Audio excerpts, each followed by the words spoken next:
ಮೋಹಿನಿ ಕಂಬ ಇದು. ವಿಷ್ಣು ಭಸ್ಮಾಸುರ ರಾಕ್ಷಸನ ಸಂಹಾರ ಮಾಡಿದ ಹೀಗೆ ಮೋಹಿನಿ ಇರುತ್ತವೆ.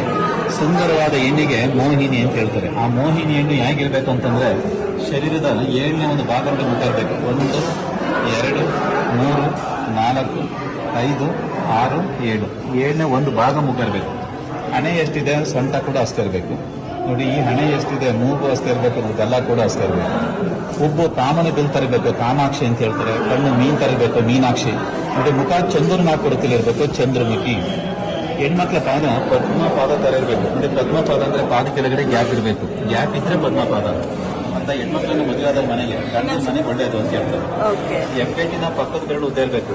ಹೆಣ್ಮಕ್ಳಿಗೆ ಎಪ್ಪೆಟ್ಟಿನ ಪಕ್ಕದ ಬೆರಳು ಉದ್ದಾಗಿದ್ರೆ ಅವ್ರು ಮದುವೆ ಆದ್ಮೇಲೆ ಗಂಡರ ಮೇಲೆ ಡಾಮಿನೇಟ್ ಮಾಡ್ತಾರೆ. ಹೆಂಡತಿ ಹೆಣ್ಮಕ್ಳನ್ನ ಗಂಡರು ಕೇಳಬೇಕು. ನೋಡಿ, ಮೊದಲೆಲ್ಲ ಹೆಣ್ಮಕ್ಳನ್ನ ಈ ರೀತಿ ಬೆರಳು ನೋಡಿ ಮದುವೆ ಆಗ್ತಿದ್ರು. ಈ ಬೆರಳನ್ನ ನೋಡ್ತಾ ಹೋಗ್ತಿರ್ಬೇಕು, ಯಾರ್ದು ಮದುವೆ ಆಗಲ್ಲ. ಇದೆಲ್ಲ ಮದುವೆಗಿಂತ ಮೊದಲು ಇವೆಲ್ಲ ಲಕ್ಷಣಗಳು ನೋಡ್ತಾ ಇರ್ಬೇಕು.